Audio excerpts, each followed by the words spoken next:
नमस्ते।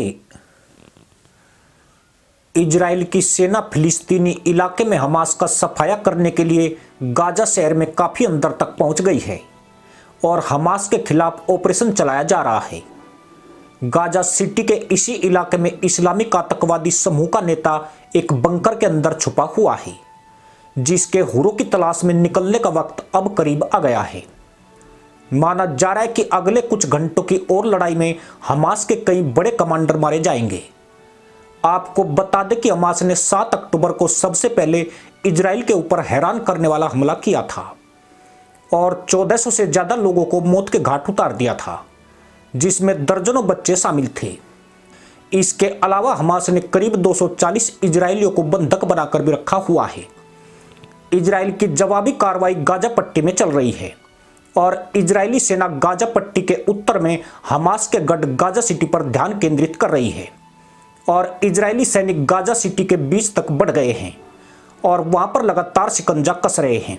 गाजा में हमास का सबसे वरिष्ठ नेता याह्या सिनवार अपने बंकर में बुरी तरह घिर चुका है और इजरायली सेना उसे खोज रही है। आपको बता दें कि यह वही सिनवार है जिसने 1 महीने पहले इजरायली नागरिकों, महिलाओं और बच्चों पर हमला करने का जानलेवा फैसला किया था और अब वह अपने परिवेश से कट गया है। सिनवार को गाजा का बिन लादेन भी कहते हैं। IDF ने उसे एक डेडमैन की संज्ञा दी हुई है। इजराइल ने गाजा में हमास के आतंकियों से आग्रह किया था या तो वो सिनवार को खुद मार दे या फिर उसे सौंप दे। अगर ऐसा होगा तभी युद्ध खत्म हो पाएगा। दरअसल शहर के नीचे कई किलोमीटर की सुरंगें मौजूद हैं जो स्कूलों, अस्पतालों के नीचे से गुजरती है और जिनमें हथियार डिपो, संचार कक्ष और आतंकवादियों के ठिकाने हैं। इजरायली सेना उन्हें मटियामेट करने की कार्रवाई शुरू कर चुकी है। इजराइल की सेना अपने युद्ध का अगला चरण शुरू कर रही है, जिसका ध्यान हमास की सुरंगों की भूल भुलैयों का पता लगाने और उसे निष्क्रिय करने पर है और इसे पूरा होने में कई महीने लग सकते हैं, यानी ये युद्ध लंबा खिंच सकता है। इजराइल ने दावा किया है कि उसने मंगलवार को हमास के सैन्य गढ़ों में से एक पर कब्जा कर लिया है। इसे कब्जे में लेने के बाद उसने हमास के टॉप लीडर याह्या सिनवार को बंकर में घेरने की बात भी कही है। इजराइल डिफेंस फोर्सेज ने मंगलवार को गाजा में हमास की सुरंगों को निशाना बनाना शुरू किया है। उसका कहना है कि उसके हमले में हमास के कम से कम 10 आतंकी मारे गए हैं। IDF के मुताबिक एक जेट ने हमास के कई आतंकवादियों पर हमला किया। ये वो आतंकी थे जिन्होंने अल कुदस अस्पताल के पास एक बिल्डिंग में शरण ली थी। इजराइल की सेनाओं ने गाजा को चारों ओर से घेर लिया है और हमास के आतंकियों के साथ उसकी लड़ाई जारी है। इजराइल की मिलिट्री ने गाजा शहर में हमास की कमांड पोस्ट पर नियंत्रण कर लिया है।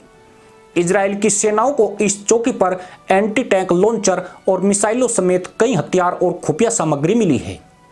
इजरायली सेनाओं के मुताबिक इजरायली फाइटर जेट्स ने नाहल ब्रिगेड के जमीनी सैनिकों द्वारा निर्देशित लगभग 10 हमास सदस्यों की एक सेल पर हमला किया है। इजरायली फाइटर जेट्स ने सेल की पहचान की और चौकी पर हवाई हमला किया। फिलिस्तीन के स्वास्थ्य मंत्रालय ने 7 अक्टूबर को जंग शुरू होने के बाद से 5 नवंबर तक की मौतों का आंकड़ा पेश किया है।